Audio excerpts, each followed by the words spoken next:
how to help you. Tell me how to help you. Tell me how to help you.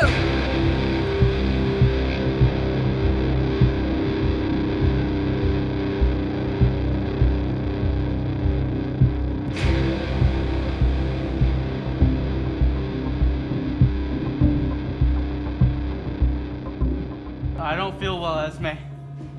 I think it's an important story about how people perceive themselves and how others perceive you, and that effect that it has on everybody mentally. I think it's something that everyone around us experiences, and they have some sort of idea of how they look like in the space that they're surrounded by. And I think sometimes we forget that we're all having that experience together, even though sometimes it feels like you're almost singled out. It really kicks you. It makes you think about things and it shocks you. And sometimes shock is something that's very important in media because it'll make you listen more than if it's just subtly there. Cheers to low self-esteem. I think the reason people enjoyed our show was that it was very frank. It didn't try to sugarcoat. It was like, yo, Jess has body issues. We're not gonna act like, oh, well, it's just like, oh, Jess doesn't like to eat. No, Jess has body issues that come from deep-seated relationship issues with her mother. Fuck you, Jessica. So it's like, we're gonna talk about it and we're gonna be blunt about it, but we're also gonna make sure that this journey that you go on is fulfilling. That you leave feeling good. Like, you know what? Yeah, was it hard to get to this point? But by the end, I'm like, yeah. I think it's a story that a lot of women can relate to. I think it's a story about overcoming a lot, and I think it's a story that a lot of people need to hear, but maybe they don't necessarily want to hear, because it is about you really have to work to get yourself out of that pit. So it's kind of like a kick in the ass to get yourself in gear, and if you want a better life, you have to work for it. You sound better. Are you? Nope, my ass is still two russet potatoes sitting in a scarf. God, Jess was probably the most complex character I ever played.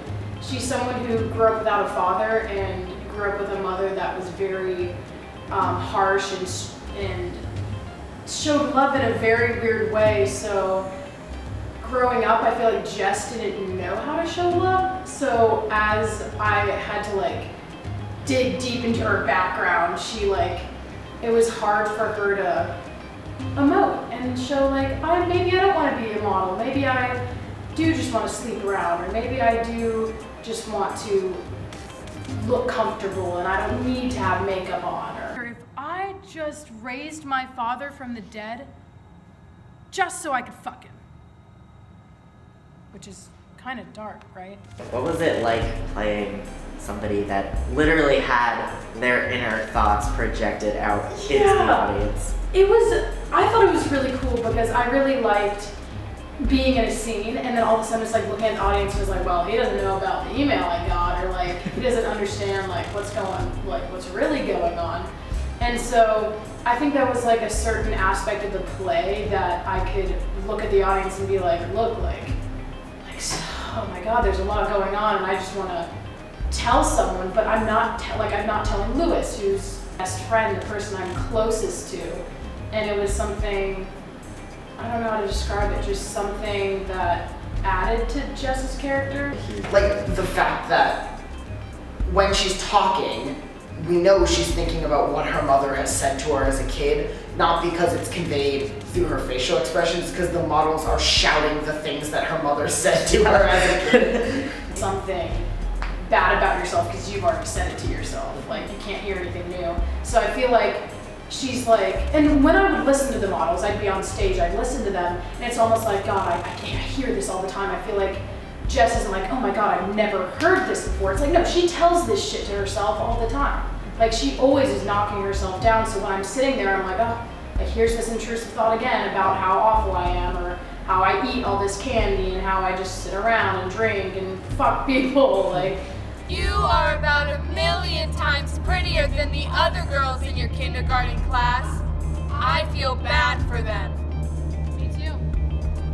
I myself deal with body issues and stuff like that. And I was thinking that if I played that role, it would be somewhat empowering to be like, you know what, I deal with this too, but like, I'm gonna say all this shit, you know what I'm saying? Like all this stuff that doesn't matter and doesn't exist, all this stuff that's been said to me. And like, in a weird way, like that's sort of empowering because I can kind of like, be like, I don't know, like take it back, you know what I'm saying? Like, I'm saying this, but right here I know that it's not true. It was scary. It was really scary. I'm a people pleaser, and there I am saying these horrible, horrid things to people. But never having a man want to fuck you. I had to hug Emma after I was done yelling at her. I had to hug Gretchen whenever I was finished because I just felt horrible. Like actor Sarah felt horrible, but being up there, being able to dive deep into Esme was really, really an amazing experience. I have that little bit inside of me, but all of the terrible things that Esme says to other people is what I end up saying to myself. And I think that that was a really important discovery I had.